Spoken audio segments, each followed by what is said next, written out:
My name is Remy, a 45-year-old part-time housewife. Despite being exhausted from work and household chores every day, life was fulfilling. However, recently, my husband Taylor has been cold towards me, making me wonder if I did something wrong. Additionally, our 20-year-old college student son, Pashik, also stopped talking to me, making me think it's another phase of rebellion. Even though my son had become a well-behaved and good child after his rebellious phase, he's now treating me coldly at this age. So, even when I'm at home, I couldn't find peace or relaxation. One day, my husband and son expressed their desire to go mountain climbing. I was part of the Young Wonderful Club in my youth, and outdoor activities seem to be popular again. I want to start mountain climbing to improve my health. Sounds cool. I'm interested in that too.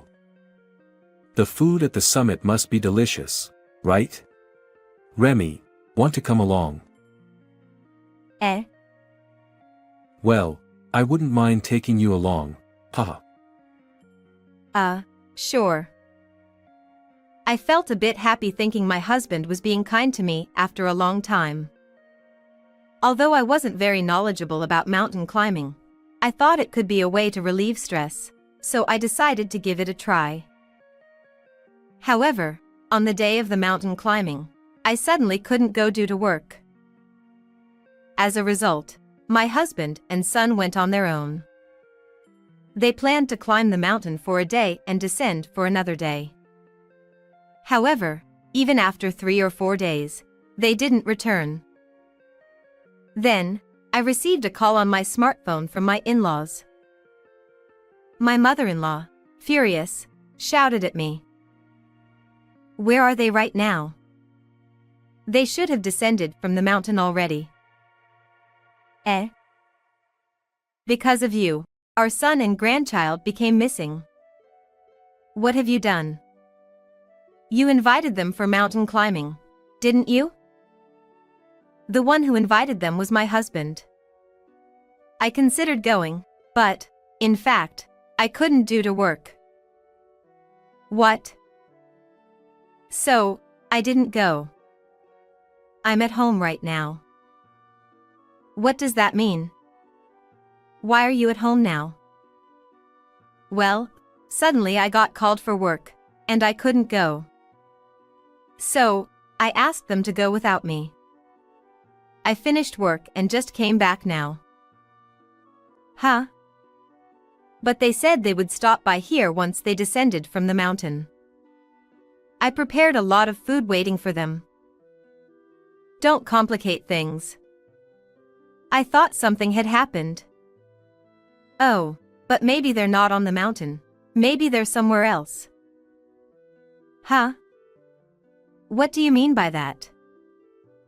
Maybe overseas. When I was cleaning the room earlier, I noticed that my husband and son's passports were missing. What? My mother-in-law was quite surprised and raised her voice.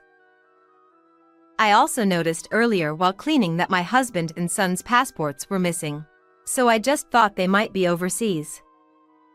But even if they went somewhere, where could it be?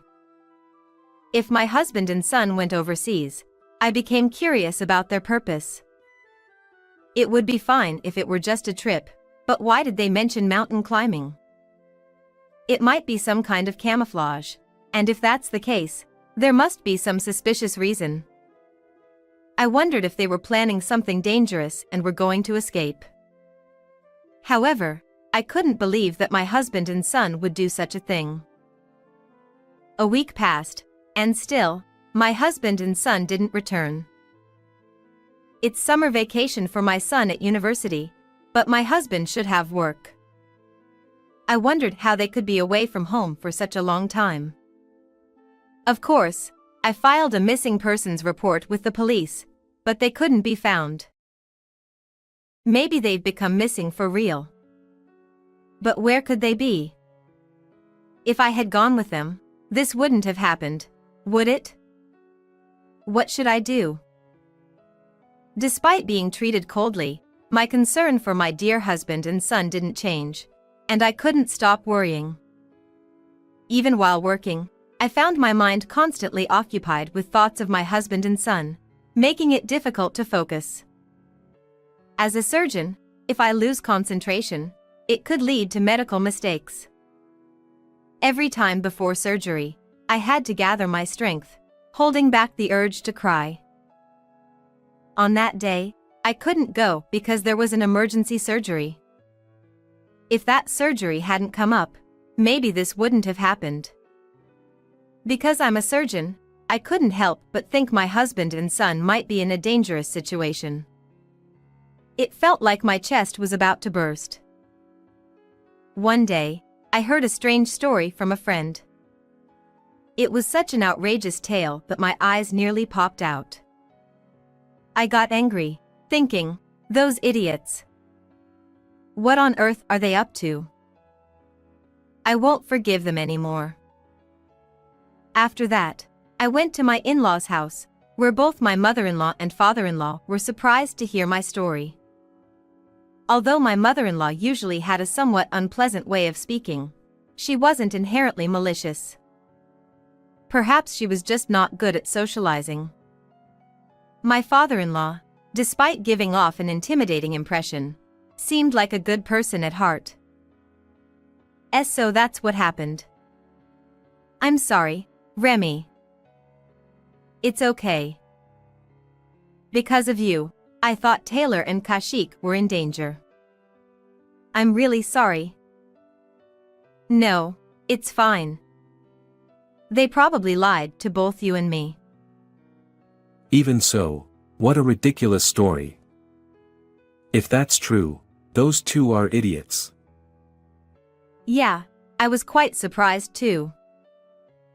Well, they'll probably come back eventually, and when they do, let's give them a piece of our minds. Several days later, my husband and son returned home, acting as if nothing happened. Since I had received a prior notice, I pretended to be calm.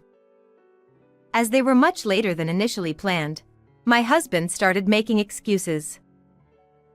Oh, we decided to climb other mountains too, so we changed the plans last minute.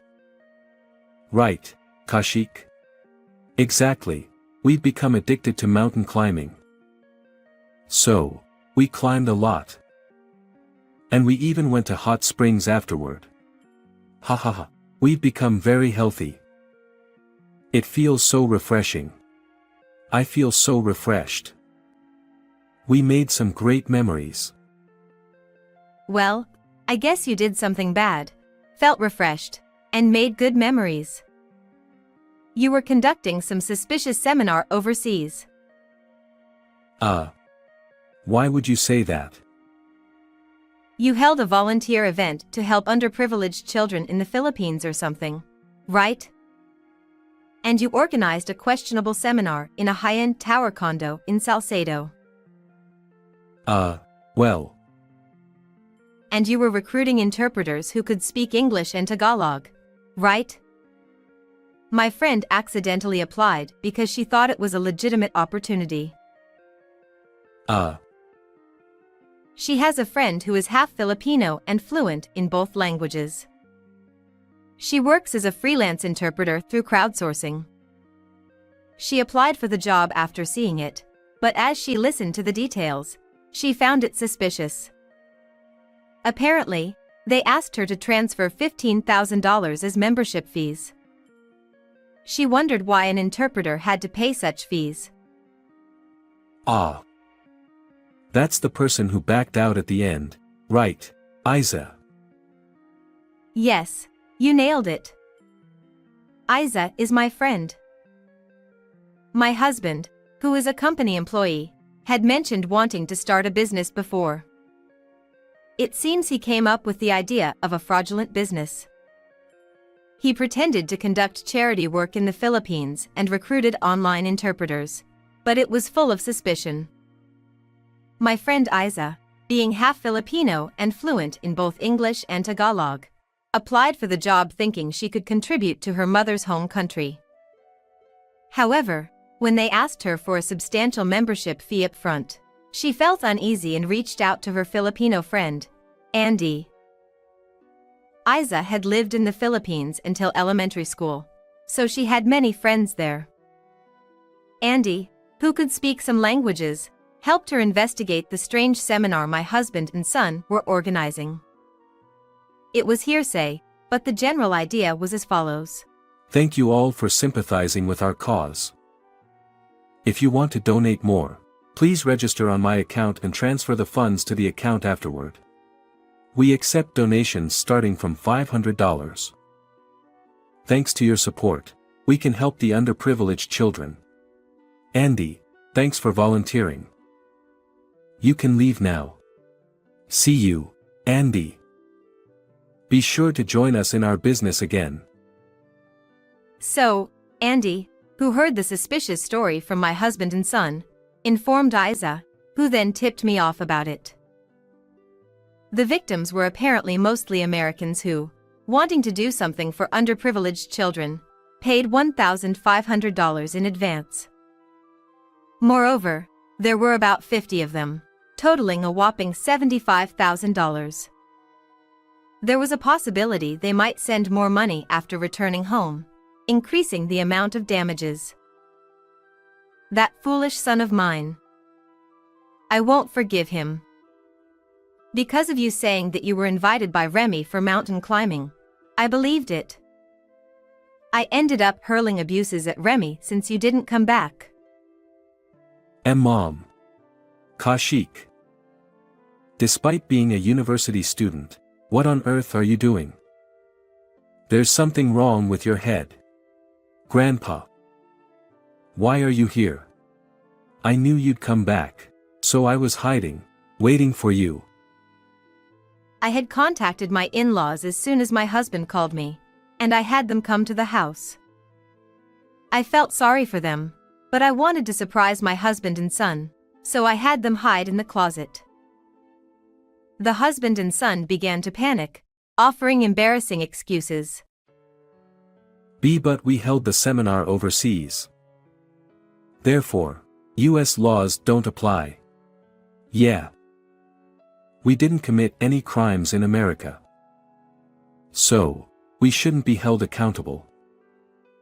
Well, didn't you extort money from Americans in the US with prepayments, and later, while abroad, ask them to pay more upon returning? Wouldn't US laws apply in that case? Even if you committed a crime over there, you might be held responsible individually.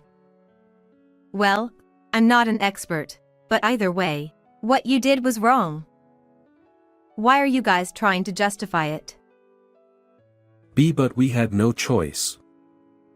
I ran out of money. What? No matter how much you earn as a doctor, I thought if you found out I spent all the money and went broke, you'd divorce me. Why did you end up going broke? We went to nightclubs together, and seriously, the money ran out. What? We got too into it, and it was really tough. It turned out that the foolish husband and son spent so much money at nightclubs that they ended up broke. Come to think of it, I had been feeling distant lately, and even when I tried to hold hands, I was rejected. They must have been fawning over young girls, giving them lots of gifts. The thought of a 45-year-old man engaging in such behavior with young and beautiful girls disgusted me. Moreover, it wasn't just a simple employee-customer relationship. They had developed romantic feelings and were doing various things outside the club. Astonishingly, both the husband and son had impregnated their favorite girls. It seemed that they had to earn money for hospitalization and child support, leading them to the idea of a fraudulent business. At this point, I couldn't help but think that their heads were in the clouds, and they must be exceptionally happy. I was disgusted with my husband and son, who confessed everything. You idiots. What the hell have you done? You're no longer my son. Don't be so mad. I didn't do anything wrong. Remy is to blame for neglecting us and always working. What? You always say you're working, leaving the house late at night, right? That's why I got fed up. But, didn't you marry me knowing I'm a surgeon? I'm working hard for the family and the patients. It's terrible. You probably knew I wouldn't be able to go mountain climbing because I've been busy with surgeries lately. Did you foresee from the beginning that I wouldn't be able to go? Oh, yeah. I invited you just in case, trying to hide it from you. Well, it's not mountain climbing, though. You're always busy with work. Yeah, you don't care about us. Wait a minute. You're the one who repeated a year and dares to say such things. I'm the one paying your extra tuition. So what? I won't pay the tuition anymore. If you want to graduate from college, figure it out yourself. No, don't do that. Don't come to me only when you need money. Ask your dad, then. I can't. I got fired from the company. What? Actually, I was accused of harassing a young female employee, and I got fired. Another shocking revelation came out. This foolish husband had already been fired from his job. So that's why he could stay overseas for an extended period without any worries. Spending money recklessly at nightclubs, impregnating girls, getting fired from work for harassment. It was giving me a headache. How could someone make such foolish decisions? This statement angered my mother-in-law, and things took a turn for the worse. She scolded my husband loudly and began packing his belongings in their bedroom. You're already dumped by Remy. Live around here or something? Idiot. Wait, Mom, what are you doing? I'm organizing your stuff. Can't you see? Look, is this fine? Wait. EW, you were going to such places. Disgusting. Stop it. You scumbag. You won't be allowed in our home again. Disappear from our sight. That's right. Kneel down and apologize to Remy first.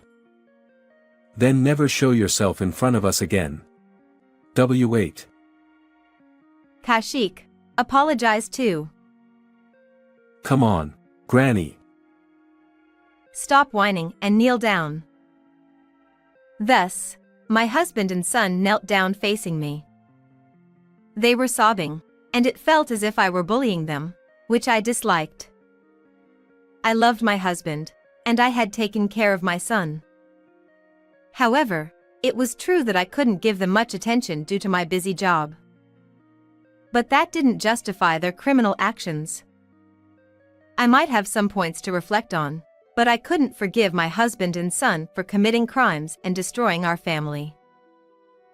My husband and son left the house with their belongings. I'm sorry for that time. I was truly out of my mind. No problem. Sorry for jumping to conclusions. Be happy from now on. Sure. Well, we'll be going. And so, my in-laws left. I was left alone in the house, wondering what to do next. First, I had to get a divorce from my husband. I didn't think I could rebuild anything with such a husband. After the divorce, I decided to relinquish my role as a parent and let go of my son. If my efforts in love didn't get through to him, then he wasn't worth worrying about. He was already an adult, and at this point, anything I did wouldn't change anything. After the divorce, my ex-husband paid me alimony for his infidelity. Being broke, having impregnated girls, and having lost his job, he borrowed money and gave it to me. My son dropped out of college and became a part-timer. Since he had always hated studying and even repeated a year, I thought it was fine for him not to go. Then, my ex-husband and son were sued for fraud due to their deceptive actions, facing serious charges. I felt a bit sorry for them, considering the substantial amount of the damages, around $100,000. The victims were probably furious, and while it might be wrong to be deceived, the ones taking advantage of goodwill were worse. I was relieved that my friend Isa wasn't fooled. I decided to forget about my ex-husband and son, focusing on being a surgeon.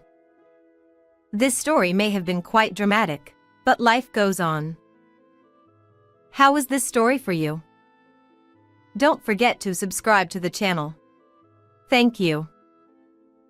Well then, let's meet again in the next video.